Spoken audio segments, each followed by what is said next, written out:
ابلیس کے بارے میں ایک بات مشہور ہے کہ وہ بہت بڑا عالم تھا اور بہت بڑا اللہ والا تھا، کیا یہ درست ہے؟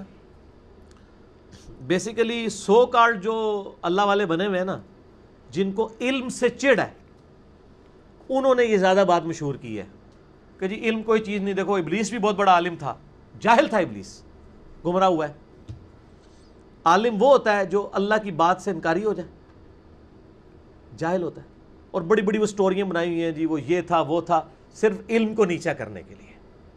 عالم نہیں تھا وہ، صرف سجدے کرنے والا ایک عبادت گزار تھا. ٹھیک ہو گیا جی.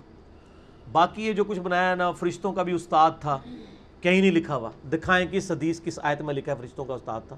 ہاں یہ تھا فرشتوں کے ساتھ تھا وہ، یعنی وہ جنات میں سے ایک ایسا جن تھا جو فرشتوں کے ساتھ تھا عبادت گزاری اور سارے معاملات میں. ٹھیک ہو گیا جی.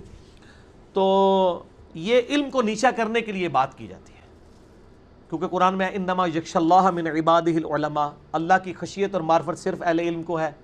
قرآن میں آیا قل هل يستوي الذین یعلمون والذین لا یعلمون انما یتذکر اولو الالباب، فرماؤ علم والے اور بغیر علم والے برابر نہیں ہو سکتے، نصیحت تو نہیں حاصل کرتے مگر علم والے. پھر نبی علیہ السلام کو کیا دعا دی گئی ہے؟ اے اللہ میری بزرگی میں اضافہ کر دے، نہیں میرے علم میں اضافہ کر دے. قل رب زدنی علما، تو سارے کا سارا معاملہ علم کے گرد چلتا تھا. انہوں نے کہا نہیں علم بس کریو یار، کہتے ہیں نا، کیونکہ علم سیکھ نہیں سکتے. تو علم ابلیس جاہل ہے. اس کے اوپر بڑا پیارا مضمون پیر نصیر الدین نصیر صاحب نے لکھا ہے کہ یہ کس طریقے سے ایک ڈھکوسلا انہوں نے کیا ہے. اچھا پھر وہ کہتے ہیں جی ابلیس بڑا پکا مواحد تھا. استغفر اللہ. پکا مواحد وہ ہوتا ہے جو اللہ کی بات ماننے سے انکار کرتے. کہتے ہیں نہیں جی وہ کہتا تھا میں اللہ کو سجدہ کروں گا اور کسی کو نہیں کروں گا. اچھا یہ یعنی اس کا مطلب ہے وہ اللہ سے زیادہ سمجھتا تھا کہ میں نے کس کو سجدہ کرنا ہے کس کو نہیں. وہ کہاں سے مواحد ہوا؟ مواحد ہونے کے لیے صرف کیا ایک پہلو ہے کہ آپ نے اللہ کا ایک سجدے والا حکم ماننا ہے اور باقی نہیں ماننے؟ ہاں یہ پاکستان میں یہی ہے کہ آپ نماز میں اللہ کو سجدہ کریں، باہر نکل کے قبر کو بھی سجدہ کریں تو آپ مواحد ہی رہیں گے پھر بھی. لیکن اللہ کے ہاں تو مواحد نہیں رہتے نا. اللہ کے ہاں تو وہ مواحد ہوگا، یعنی پاکستان کے شناختی کارڈ والا مسلمان نا. مسلم شریف میں حدیث ہے 246 بندے کے کفر اور اسلام کے درمیان نماز فرق ہے، لیکن پاکستان کے شناختی کارڈ میں آپ مسلمان ہیں نماز چھوڑ کے بھی. تو یہ شناختی کارڈ والا مواحد تھا، وہ پکا مواحد کوئی نہیں تھا. پھر کہتا ہوں جی نبی کی تعظیم انہیں نہیں کی تھی. نبی کی تعظیم کا مسئلہ نہیں تھا میرے بھائی، اللہ کے حکم عدولی کا مسئلہ تھا. نبی کی تعظیم تو ایک ثانوی حیثیت تھی، اصل میں اس نے اللہ تعالیٰ کا حکم نہیں مانا تھا. اگر آپ سمجھتے ہیں تعظیم کا یہی تقاضا ہے تو ہم کیوں نہیں نبی علیہ السلام کو سجدہ کرتے؟ منع ہے. اب تعظیم کا تقاضا سجدہ رہا ہی نہیں ہے غیر اللہ کے لیے، وہ اور ہے دروشی پڑھیں گے آپ. تو یہ خود بخود انہوں نے ڈاکٹرائنز بنائی ہوتی ہیں علم کو نیچا کرنے کے لیے. وہ جاہل تھا، اگر پہلے کو تھوڑا بہت علم تھا وہ جہالت میں ڈوب گیا جب اس نے اللہ کا حکم ماننے سے انکار کر دیا. ٹھیک ہو گیا. تو وہ علم کہہ دیتے ہیں. اور جو علماء ہیں نا، چونکہ ان کو ایک گالی پڑتی ہے نا، وہ کہتے ہیں نہیں وہ بڑے ہی انہیں متھے کسائے سن جی، چپے چپے تو انہیں سجدے کیتے نے. کیونکہ مولوی تو فرض بھی بیچارے مشکل سے ہی پڑھتے ہیں نا، علماء تو عبادت کو وہ نیچا کرنا چاہتے ہیں. وہ کہتے ہیں دیکھو یار نماز آتے متھے تے بڑے انہیں بھی کسائے سن. تو یہ دو پارٹی ہیں آپ کو پتہ ہے نا، علماء اور صوفیاء یا عبادت گزار، یہ دو لدا لدا ہیں، یہ دونوں پیرلل میں چلتے ہیں. وہ کہتے ہیں ایسے مولوی ہے نا، کسی کی توہین کرنی ہو نا کسی بزرگ نے، کہتا ہے مولوی ہے، معرفت شرفت کوئی نہیں. اور مولوی جڑے نے وہ، اور اسی لیے وہ پیر نصیر الدین صاحب کی آپ تقریریں سنیں نا، وہ کہتے سن اپنی گدی نش والوں کو کہتے تھے کہ اللہ دے بندے ہو تسی لوگوں کی رہنمائی کر رہے ہیں، آپ لوگ پیر بنے ہوئے ہیں، تقریر کے لیے مولوی کیوں بلاتے ہیں؟ آپ خود عالم نہیں ہے نا. تو جس کے پاس علم ہی نہیں وہ پیر کیوں بنا ہوا ہے؟ وہ کہتا میں دیکھا میں عالم بھی ہوں تو پیر بھی ہوں. وہ اپنے ساتھ والی گدی والوں کو مینا مارا کرتے تھے اس چیز کا کہ تقریریں مولوی، اور دیکھ لیں جتنے پیر ہیں تقریریں مولویوں سے کرواتے ہیں، خود ان میں سے اکثر کی کمپیٹنسی نہیں ہوتی ہے تقریر کرنے کی.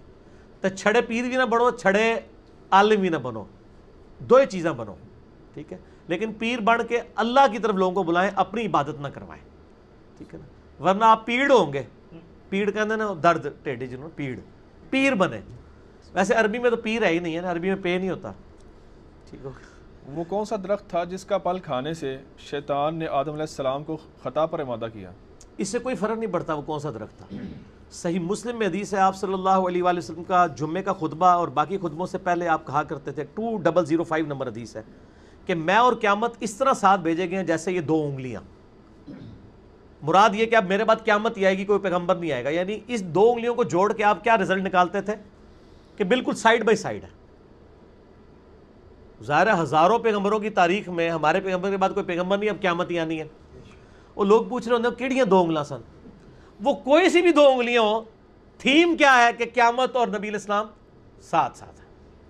اگرچہ حدیث میں ہے کہ یہ 2 انگلیاں تھی، شہادت کی اور درمیان والی، یہ نہ بھی ہوتا، ہم ان 2 انگلیوں کا مسئلہ نہیں ہے، مسئلہ اس تھیم کو فالو کرنا ہے۔ یہاں پہ بھی اس سے کوئی غرض نہیں کہ وہ گندم تھا، فلاں تھا، کیا تھا۔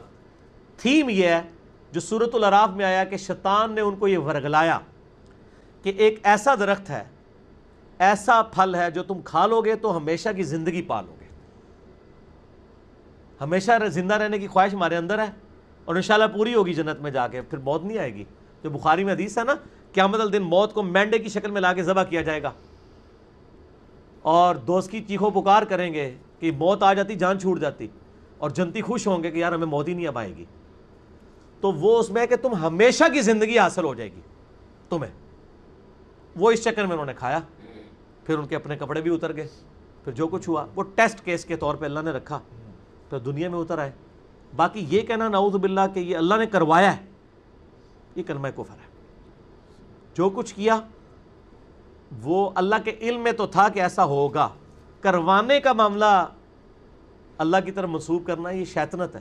یہ شیطان نے کہا تھا اللہ تو نے مجھے گمراہ کیا ہے، وہ یہ نہیں کہتا تھا کہ انہیں زبردستی کیا ہے، مراد یہ کہ تو نے مجھے اس آزمائش میں کیوں ڈالا، منو ہی لیڈر رہنے دیتا، ٹھیک ہے۔ یہ نہیں تھا کہ تو نے اس، اور اللہ نے سے پوچھا ہے کہ تجھے کس چیز نے آبادہ کیا، اس نے کہا تو نے اس کو مٹی سے پیدا کیا ہے، مجھے آگ سے، اور اس کی یہ لاجک تھی کہ آگ مٹی سے بہتر ہے کیونکہ آگ اوپر اٹھتی ہے، مٹی پستی کی نشانی ہے، لیکن یہ تو ایک فیکٹر ہے۔ آگ میں آپ کوئی چیز ڈالیں وہ جل جاتی ہے، مٹی میں آپ بے قدر بیج بھی بوئیں 6 ارب گنا بڑا درخت بن جاتا ہے۔ تو میرے ساتھ شیطان مناظرہ کر لے، مٹی تو آگ سے بہت بہتر ہے کئی معاملات میں، چند ایک معاملات میں آگ بہتر ہو سکتی ہے نا، ٹھیک ہے نا۔ باقی اللہ جس کے سر پہ، مٹی کو میں اس لیے بہتر سمجھتا ہوں کہ اشرف المخلوقات انسان، اور اس میں بھی سب سے بڑی ڈگری نبی علیہ السلام محبوب ہے، محبوب اللہ کا، جو کائنات میں سب سے افضل مرتبہ ہے جس کا، وہ کوئی فرشتہ نہیں ہے، وہ کوئی جن نہیں ہے، وہ انسانوں میں سے ایک شخص ہے، محمد رسول اللہ صلی اللہ علیہ وآلہ وسلم۔ اس لیے میں بریلویوں کو کہتا ہوں کہ میرے بھائی نبی علیہ السلام کی عظمت نور ہونے میں نہیں ہے، مٹی ہونے میں ہے۔ صحیح مسلم میں حدیث ہے اللہ نے انسانوں کو مٹی سے، فرشتوں کو نور سے اور آگ سے پیدا کیا ہے، جنات کو۔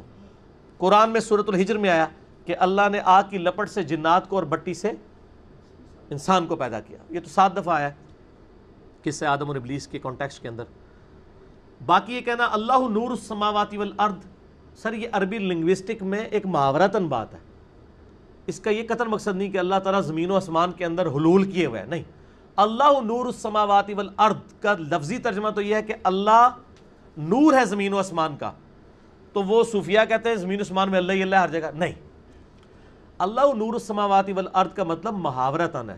اردو میں بھی آپ کہتے ہیں نا اولاد کو آنکھوں کا نور کہتے ہیں، تو اولاد کیا مر جائے بندہ اندھا ہو جاتا ہے؟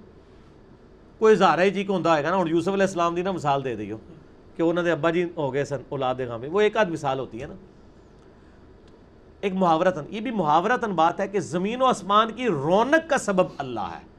اللہ نور السماوات والارض، آیت نور کا مطلب یہ ہے کہ سب رونقیں ان کا خالق اللہ ہے، یہ اللہ کی وجہ سے قائم ہے، یہ ہے اس کا مطلب، حلول والا نہیں ہے۔ خالق کو مخلوق سے الگ کرنے کا نام توحید ہے، ٹھیک ہوگا جی۔ اچھا اس میں ضمن یہ بھی بتا دیں کہ وہ جو وصف شیطان نے جو ہے وہ وسوسہ کیسے دیا، یہ بھی اکثر سوال پوچھ سکتے ہیں لوگ۔ شیطان نے وسوسہ تورات میں اس کی ڈیٹیل آتی ہے کہ وہ سانپ کی شکل میں مور کے پاؤں کے ساتھ لگ کے چلا گیا، یہ لیکن ساری اسرائیلی روایات ہیں۔ سر جس طرح بھی دیا، اینڈ رزلٹ یہ ہے کہ وسوسہ دیا، جنت سے نکلے، اب جنت کی تلاش میں ہم بھٹک رہے ہیں، ٹھیک ہے۔ اور وہ جب اتارا کہا کیا کہ قُلْ اهْبِطُوا مِنْهَا جَمِيعًا، اب سب کے سب یہاں سے اتر جاؤ۔ جب کبھی بھی کوئی ہدایت کی کوئی بات تمہارے پاس آئے گی، جو اس ہدایت کی پیروی کرے گا وہ کامیاب ہو جائے گا، اور جو اس ہدایت کی پیروی نہیں کرے گا، کفر کرے گا اللہ کی آیات سے، وہ ناکام ہو جائے گا۔ اینڈ رزلٹ یہ ہے کہ آپ نے نبیوں کو فالو کرنا ہے، اس کی کتابوں کو فالو کرنا ہے، ٹھیک ہوگا جی, یہ اینڈ رزلٹ ہے اس کا. ٹھیک ہوگا جی, آگے چلیں.